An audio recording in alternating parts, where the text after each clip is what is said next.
Dans ce collège de Floride, les chaises ont disparu de la classe. Ces élèves de 10 ans apprennent debout toute la journée, aucun cours assis. Voilà 2 ans que ces enfants sont soumis à ce régime un peu spécial. J'ai l'impression que maintenant je peux bouger alors qu'avant je me sentais coincée derrière mon bureau. Je peux le régler à ma hauteur pour que ce soit confortable. Comme ça, je ne m'écroule pas sur ma table.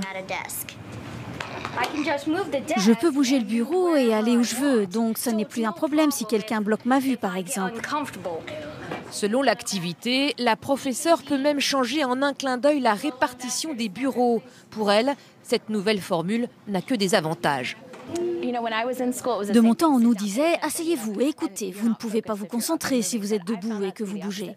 Je trouve en fait que c'est tout le contraire. Notre corps est fait pour être debout, le sang circule mieux, les enfants ne fatiguent pas, alors que quand ils étaient assis à leur bureau, pour moi c'était un défi permanent de les faire se concentrer. Pour se reposer, les enfants peuvent s'asseoir quelques minutes sur une chaise ou carrément par terre. L'image peut surprendre, mais ici, impossible de prendre en flagrant délit un élève assoupi sur une table. Quand je suis debout, c'est impossible de m'endormir. Au contraire, je me tiens bien droit pour faire mes exercices de maths et c'est pareil pour la lecture. Plusieurs écoles américaines ont adopté cette méthode avant-gardiste, avec une multitude de bureaux novateurs. Ici, un repose-pied qui permet de détendre la jambe.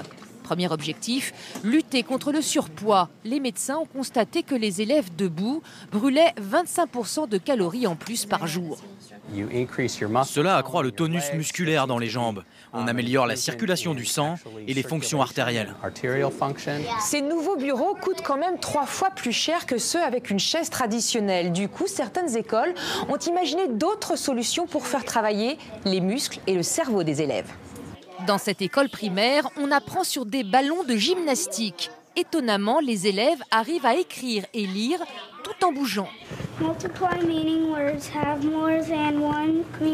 Ici, les enfants ont le choix. Ils peuvent aussi opter pour la chaise. Verdict.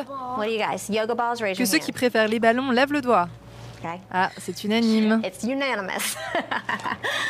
Les lycéens aussi explorent d'autres pistes. Ici, les élèves pédalent tout en suivant un cours. Aux États-Unis, bouger et se concentrer ne sont pas incompatibles.